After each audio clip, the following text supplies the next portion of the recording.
Here is a comment who the person says, I hate to always say the person says, but a lot of these I don't remember if it was a man or a woman, or in some cases they've got such a strange YouTube handle, I can't tell if it's a man or a woman. But anyway, man or woman, this person says, what is amazing is that there are many studies that show a huge link between high blood sugar, high blood sugar, sustained diabetes, and heart attacks. In other words, if you have sustained high blood sugar, you have increased your odds of a heart attack tremendously.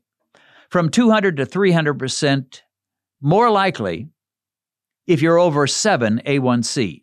It looks like lowering your A1C is better for heart health than any medicine out there.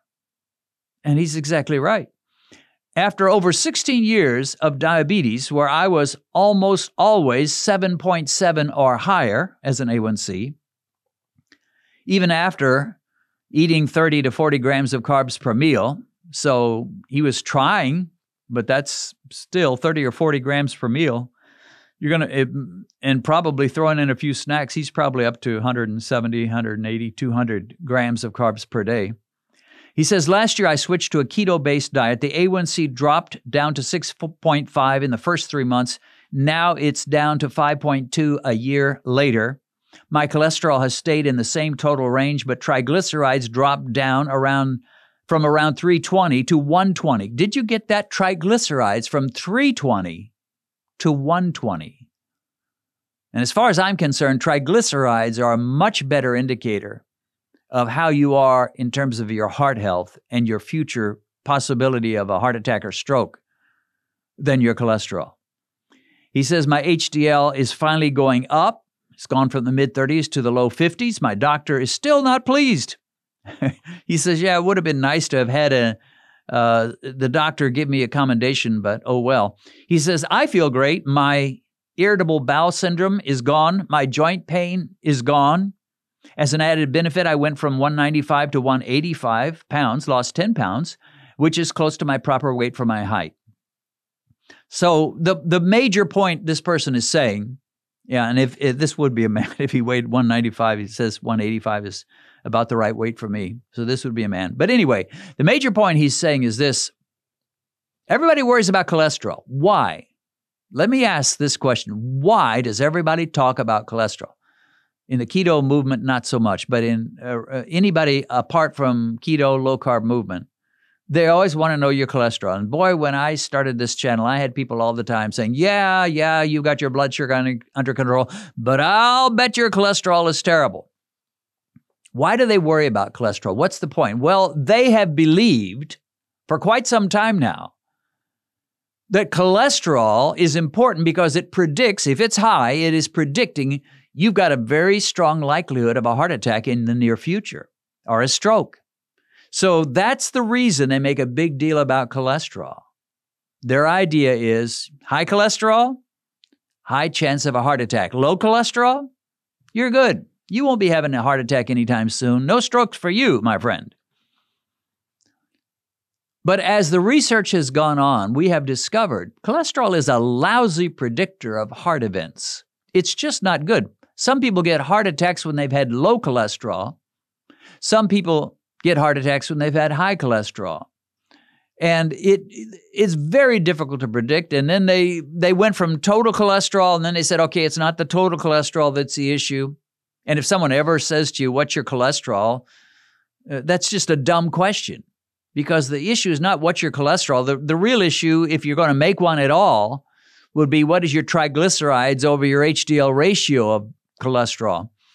But if they just say, what's your cholesterol? Well, that's just dumb.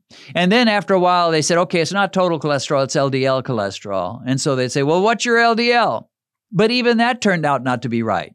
And then they said, well, yeah, there are the dense small particles and there's the big fluffy particles. And so the issue is not what's your LDL, but it's what's your ratio of big fluffies over small, little, scrawny, hard cholesterol particles. And now there's a question about even if that has anything to do with it. The one thing we know for sure is high glucose has a direct bearing on the possibility of a future heart attack for you. Doesn't guarantee it. And some people can get away with more than others can. But if your glucose is high, it's a far better indicator of whether you've got a heart attack in your future than if your cholesterol is high. So first and foremost, get your glucose down. And while you're doing it, do it with diet so that your insulin comes down too. If the only way you get your glucose down is just inject more insulin, that's not going to solve anything. In fact, that could make things worse. But if you can get your glucose down by simply a diet and a low-carb diet where you don't have to inject insulin or your pancreas doesn't have to constantly pump out its little guts until finally the insulin goes down or finally the glucose goes down, then you have done yourself a world of good. So if you want to, if you're worried about cholesterol, if someone challenges you about it, you should ask them why. Why do you worry about cholesterol? And they will say the proper response, right? Well, it predicts a future heart event, cardiovascular disease. And then you tell them that high glucose is a much better predictor. In sports, there are people who predict the future outcomes of sports seasons.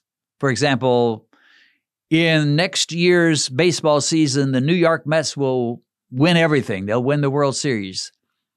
Well, the question is, how often are they right?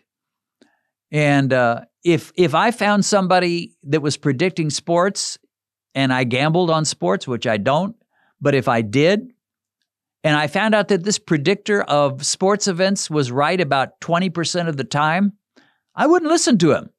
I don't want a prognosticator who's only right about 20% of the time. If I found another guy who's right about 75% of the time, I would much rather listen to him. And cholesterol is the 20% of the time guy. He's the guy that is wrong as much as he's right. In fact, much more than he's right. High glucose is a much more accurate predictor of heart issues. So, get your high glucose down, whatever else you do, whatever else you accomplish in your life, get your glucose down. And then if you say, well, I don't think I should eat as much meat, fine, don't eat so much meat. Or if you say, well, I think I'm going to eat more salads, that's fine. Do whatever you like. Just make sure the glucose stays down. Well, that's it for now. God bless. We will see you again soon. This is your official invitation to take up our 2023 Spring Challenge. The challenge is this: become non-diabetic by summer.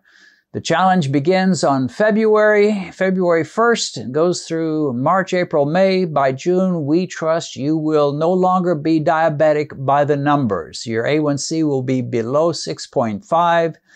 and your fasting glucose will be below 126, hopefully well below that.